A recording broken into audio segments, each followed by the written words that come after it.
Theo số liệu thống kê năm 2012, Việt Nam có diện tích đất liền khoảng 331.698 km². Nếu trái đất là một trái cam tròn cỡ này, thì Việt Nam chỉ là một hạt cát nhỏ xíu như vậy trong trái cam đó. Nhưng cách đây hơn nửa thế kỷ, vào thời khắc lịch sử ngày 7 tháng 5 năm 1954, quốc gia nhỏ bé hình chữ S này đã khiến cả thế giới phải chú ý. Vậy, chuyện gì đã xảy ra? Đó chính là chiến thắng Điện Biên Phủ lịch sử của Việt Nam trước hai đế quốc Pháp và Mỹ.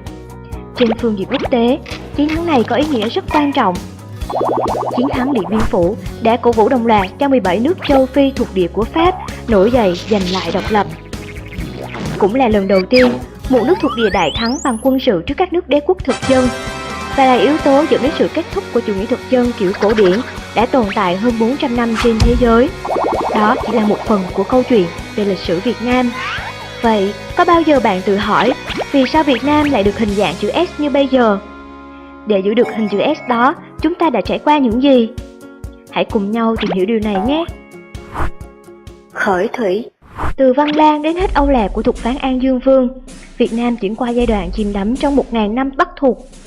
Mãi đến khi Ngô Quyền đại thắng quân Nam Hán, lập ra nhà Ngô, mới mở ra một thời kỳ độc lập tự chủ lâu dài cho dân tộc Việt Nam. Qua những triều đại độc lập đầu tiên, đến triều nhà Lý, năm 1010, Lý Công Uẩn lên ngôi. Khi đó, diện tích lãnh thổ của nước ta bao gồm vùng đồng bằng Bắc Bộ và 3 tỉnh Thanh Hóa, Nghệ An, Hà Tĩnh. Diện tích lãnh thổ lúc này cũng tương đương với nước Văn Lang khoảng 500 trước công nguyên. Từ đây về sau, lãnh thổ Việt Nam mới dần được mở rộng. Bây giờ, chúng ta cùng tạm chia nó theo 5 vùng địa lý liên quan để dễ dàng tìm hiểu. Tây Bắc, miền Trung, Nam Bộ, Hoàng Sa, Trường Sa, Tây Nguyên. Tây Bắc. Năm 1014, một vương quốc cổ là Đại Lý phái tướng quân tên Đoàn Kính Chí đem quân sang chiếm tỉnh Tuyên Quang của Việt Nam. Nhà Lý đã đánh trả và nước Đại Lý đại bại. Nhân đó, vua Lý sáp nhập luôn các vùng đất của nước này vào nước ta, mà hiện tại là Hà Giang, Lào Cai, Yên Bái, qua các năm 1014 và 1159. Các tỉnh Tây Bắc kế tiếp như Sơn La là đất của tộc người Thái, tiểu vương quốc Bồn Mang cũng được vua Lý thu phục. Còn lại, các tỉnh Lai Châu, Điện Biên, chúng được trao cho lãnh thổ Việt Nam sau Hiệp ước Pháp-Thanh năm 1887, khi Pháp sang xâm lược Việt Nam và có tranh chấp với Trung Quốc. Miền Trung.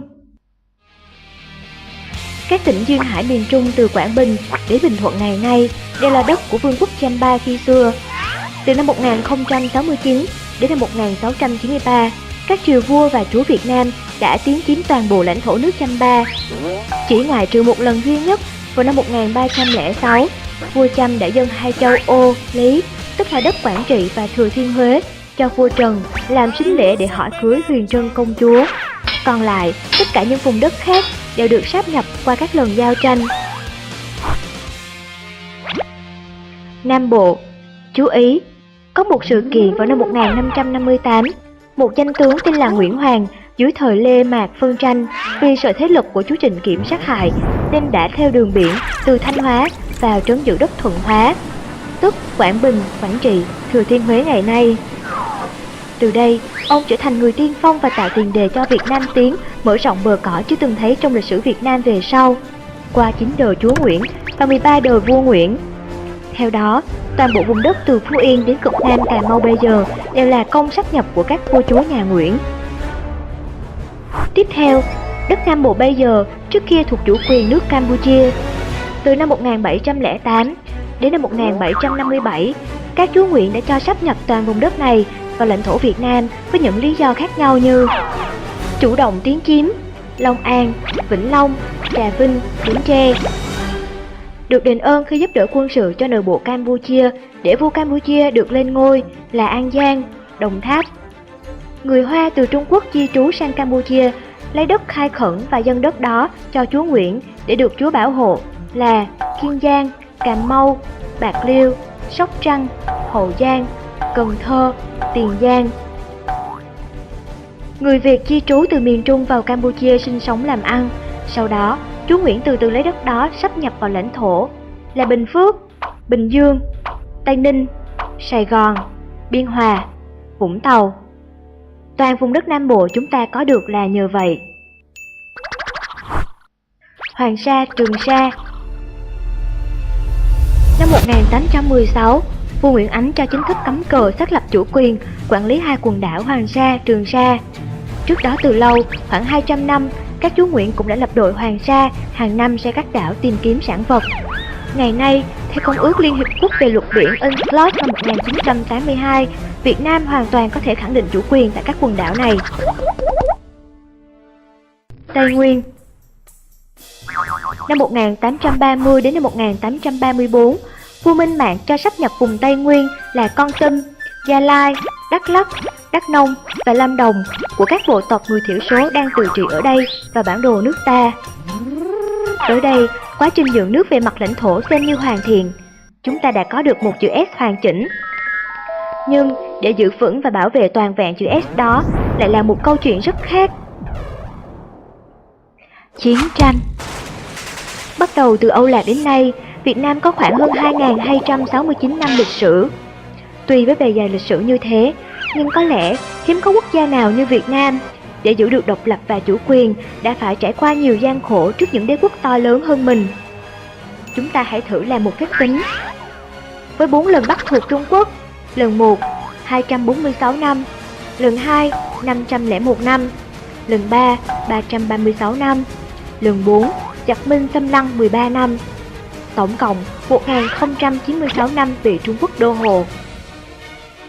Nội chiến phân tranh Lê Mạc và Trịnh Nguyễn 261 năm. Đế quốc xâm lược Pháp thuộc 82 năm, Nhật thuộc 5 năm, chống Pháp 9 năm, chống Mỹ 21 năm, tổng cộng 117 năm. Lấy tổng số 2.269 năm lịch sử của Việt Nam, trừ đi cho tổng thời gian bị các nước Trung Quốc và đế quốc đô hộ, xâm lược, lẫn thời gian từ nội chiến phân tranh trong nước, tổng cộng Việt Nam có hơn 1.474 năm bị dày vò bởi chiến tranh và loạn lạc.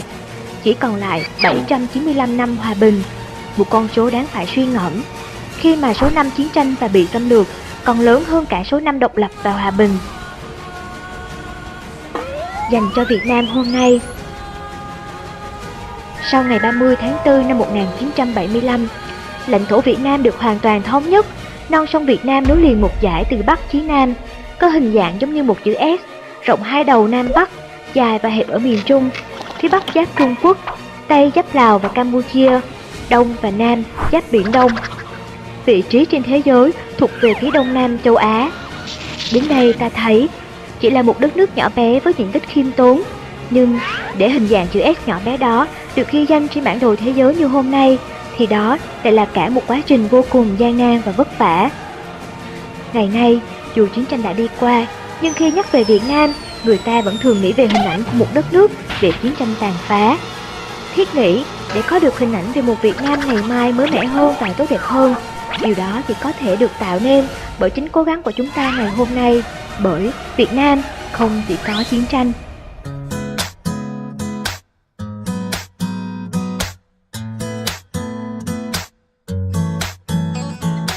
Sài Gòn đường đông người ghé, nhộn nhịp người đi và xe, lòng vòng bàn chân mải mê thấy nhẹ nhàng tâm hồn mình. Thức giấc tôi yêu Sài Gòn, nhắm mắt tôi yêu Sài Gòn, muốn giang tay ôm Sài Gòn, ôm vào lòng, ôm vào lòng.